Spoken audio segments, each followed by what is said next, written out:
Hello students, this is our science class and we will start a new chapter, that is chapter number 17, that is stars and solar system। आप सबके stars and solar system के बारे में पता है, आप पढ़ चुके हो। स्टार्स आपको पता है, हम नाइट में स्टार्स देखते ही देखते हैं। सोलर सिस्टम क्या है? हमारा सन जो सेंटर में है और उसके चारों तरफ जो भी चीज़ घूम रही है, लाइक 8 प्लैनेट्स, और उनके बीच में जो भी चीज़ें हैं उन सबको क्या कहते हैं? Solar system. ठीक है, तो ये हम चैप्टर करेंगे। मैं आपको यहाँ चैप्टर के इम्पोर्टेंट पॉइंट्स को एक्सप्लेन करूँगी, बाकी का चैप्टर आपको रीड करना है वर्ड टू वर्ड, और जो भी प्रॉब्लम हो मुझसे पूछ सकते हैं। यहाँ पे पहेली और बूझों का एग्जाम्पल दे रखा है कि पहेली और बूझो हैं, वो अपने ग्रैंड पेरेंट्स विलेज में जाते हैं समर ब्रेक में। तो डिनर के बाद वो क्या करते हैं? छत पे चले जाते हैं। छत पे क्या थी? चांद थे, तारे थे। उन सबको देखकर वो हैरान होते हैं कि जो विलेज है, सॉरी स्काई है, विलेज में इतना क्लियर दिखाई दे रहा है लेकिन सिटी में ऐसा दिखाई नहीं देता। तो उनके जो ग्रैंडफादर है वो उन्हें एक्सप्लेन करते हैं कि जो गांव में फ्रेश एयर होती है, प्लांट्स ज़्यादा होते हैं, पोल्यूशन कम होता है, इसलिए यहाँ स्काई है वो ज़्यादा क्लियर शो हो रहा है। लेकिन जो सिटीज़ होती हैं वहाँ पे पोल्यूशन होता है, एयर पोल्यूशन, स्मोक, गैसेस सब कुछ होता है, तो वहाँ का इतना क्लियर नहीं होता, इसलिए वहाँ पे स्टार्स एंड जो भी चीज़ें हैं वो इतनी क्लियर नहीं दिखाई दे पाती।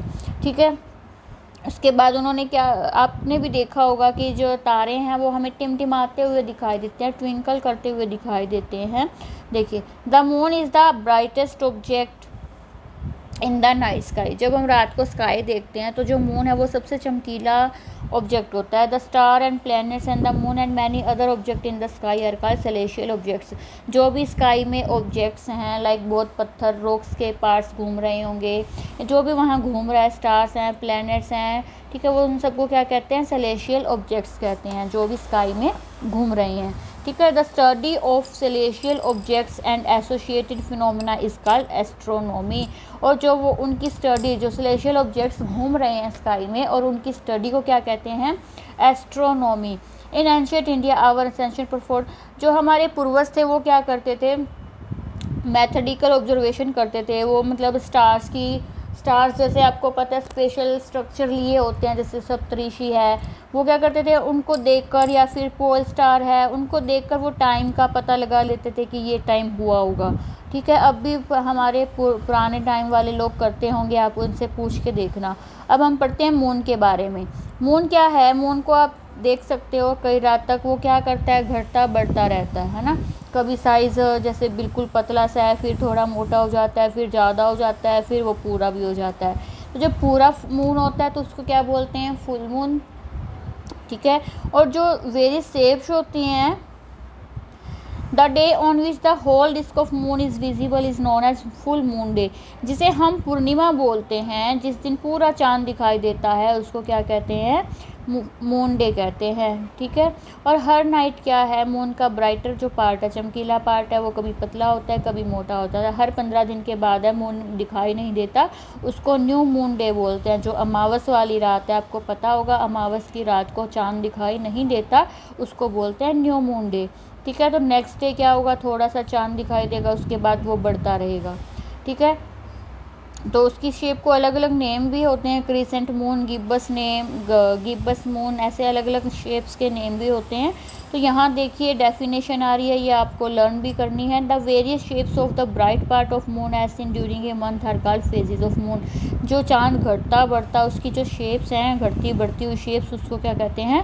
Phases of moon. और जो फेजेस ऑफ मून है हमारी लाइफ में इम्पोर्टेंट रोल करती है, क्योंकि हमारे सारे त्यौहार हैं वो उसके फेजेस ऑफ मून के अकॉर्डिंग बनाया जाता है। जैसे दिवाली है वो अमावस को आती है, बुद्ध पूर्णिमा आती है, गुरु नानक जैसे राखी आई थी अभी वो पूर्णिमा को थी, शिवरात्रि है वो 13वीं रात को मनाई जाती है, ईद है वो क्रिसेंट मून के अगले दिन बनाई जाती है। ठीक है, time period between one full moon and to the next full moon is slightly longer than 29 days.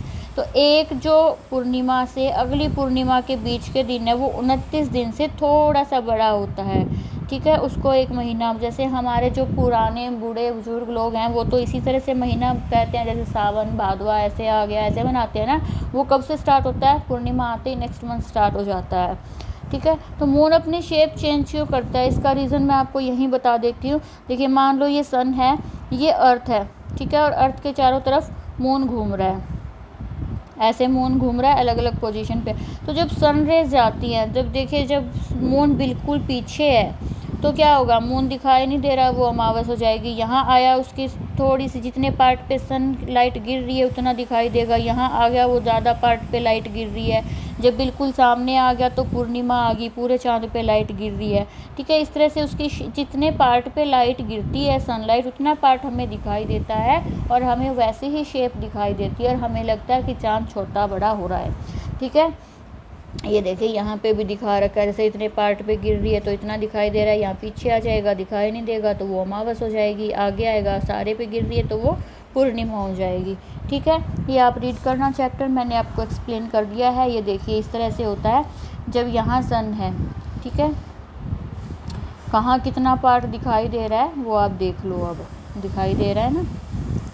Remember that moon involve around the earth, जो मून है वो अर्थ के चारों तरफ घूमता है। The earth along with moon revolve around the sun, और जो अर्थ है वो चांद के साथ साथ सूरज के चारों तरफ घूमती है। मतलब चांद अर्थ के चारों तरफ घूमता है तो वो सन के चारों तरफ भी जा रहा है ना।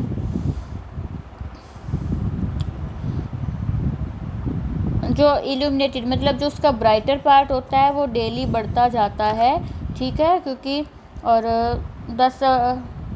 ये क्या है, sunlit part of moon visible from the earth decrease in size every day, कि वो घटता बढ़ता क्यों रहता है, सनलाइट उस पर जितनी गिरती है उसके अकॉर्डिंग वो चेंज करता रहता है।